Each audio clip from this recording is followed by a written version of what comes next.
Tonight in Why You Don't Hate the Media Enough, watch a joyless Chuck Todd whine yet again about Trump. Hubert Humphrey's memoir was called The Politics of Joy. And I always loved that, which is, hey, look, I still enjoy it. Unfortunately now, the way Trump practices it, it has made it less joyful, right? It has just sucked the joy out of it, both left and right in different ways. It's been really hard in the Trump era. Look at political comedians. They have a hard time. Yeah. We didn't have any problem with political comedians from 2015, before 2015. And here we are today. I don't even know where to begin with this cat. He lost his job, and that's why it's not fun. Right. Everybody is having fun under Trump. Even his critics are laughing. Trump took the joy and the humor out of his life and gave it to everybody else. But it's also so weird that he picks 2015 when 2016 everyone knows was the Pokemon Go summer. That was like the best. That was the best summer ever. But also, I feel like you're not supposed to be getting that much joy from politics. Yes, that's weird. Was that ever really happening where people were watching C-SPAN and I think that's a strange thing. But if he's suggesting that comedy is not possible, I don't follow you there. Yeah. I don't know. It doesn't make any sense. He would turn on the show and go, "That's not funny. Mm-hmm. Oh, that's just mean. No, you're just mad because you lost your status. This is about status loss, Tyrus." Well, Trump pulled the rug out from all of these establishment people and made them unimportant and irrelevant. Well, this is why you don't interview the guy who got his ass kicked weeks after the fight. Yeah. Because what is he going to say? Well, how are you feeling since you got your ass kicked in front of the entire world? Well, it's not fun. Yeah. I don't like it. I wish I didn't lose. If I would have won, I'd have been happy. You chose this line.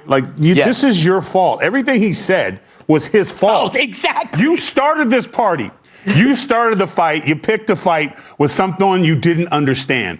You picked a fight with a man that you thought played by the same rules that you played by. You didn't realize is that he would fight you back tooth and nail and not with no regard, no rules, nothing. They brought a knife. He brought a gun. You know what I'm saying? They continued to think they could outsmart him and out-hit him and say something. And the man was Teflon. President Trump, everything they said about him that they usually could say to a politician that would make them run back in their thing, he was just like, hey, get off me. Yeah. They went after him every way they could, and they lost. And now he's sad about it. But if he would have just been what he pretended to be, which was a journalist, and call it down the middle and tell it like it is, he would be having fun. You know why? Because he would have a paycheck. Yes.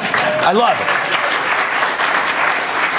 It's going to be bad when the guy goes, I really love the Hubert Humphrey book, The Politics of Joy. Ooh, wow, you're so smart. Hubert Humphrey, that's really contemporary, buddy. Yes, something everybody deeply relates with, and I'm sure everybody has a copy of that memoir at home. I have two. See, Tyrus has one for someone to borrow. He has two copies. Well, you look at this, and I think Kat's point's correct. Politics isn't fun. This is what I do for a living. It's not fun. It is hard, but you know what is fun? Winning races. That's what's fun. And a reporter standing there and saying, oh, this isn't fun anymore, it shouldn't be fun for him either. His job should be tough. You're looking to break news, make news, and get it out there. And he's complaining that it's not fun.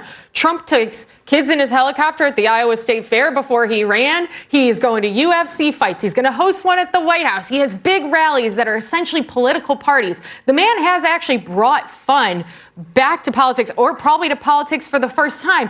And he talks about there's no comedy anymore. You can't be politically funny. Actually, the funniest stuff is like Shane Gillis, when he's just repeating what Trump says and he's like, this guy's the best. He just says it like it is. Or during the debate versus Joe Biden, when they went tit for tat about golf. And if Joe Biden could drive at 50 yards, I saw guys just doing voiceovers to that, and Trump's like, I've seen your swing, I know your swing. It's fantastic. It is still good. He makes it funny. Politics is not supposed to be fun or funny, but Trump makes it that way. And Chuck hates it because Chuck isn't funny. Yeah. Chuck takes it. Jim, this goes back to the whole disease of ego. It's like he's talking from his ego. He couldn't go with the times. when Biden won, we weren't all like, "Whoa!" We were having fun anyway. But they can't do it because it's a blow to their ego. And he's a little baby boy who just can't handle that his side of the argument isn't the predominant side anymore. Yeah. It's really if you're a comedian and you can't be funny between Trump and Biden and Trump and the things that you have cancer of the funny bone. Yes. You can't find anything funny to talk about. And you mentioned some great stuff. This is what Trump doesn't get credit for. He is putting a KISS at a Kennedy Center honor. The original 4 members of KISS are being honored. And I think that to me is the greatest accomplishment, that he could get those 4 in the room. Yeah. The original members of KISS. So I think that of all the things Trump has done, that to me is the most impressive. Do they all hate I each wanna other? hug him. Do they all hate each other? They haven't gotten along well, and it's been my dream to see them in the same room. And like a little sick boy, he makes my dream come true by getting them all in the same room. You know, well, let's hope that they kiss and make up. You know what? I thought I would hate it, and I did.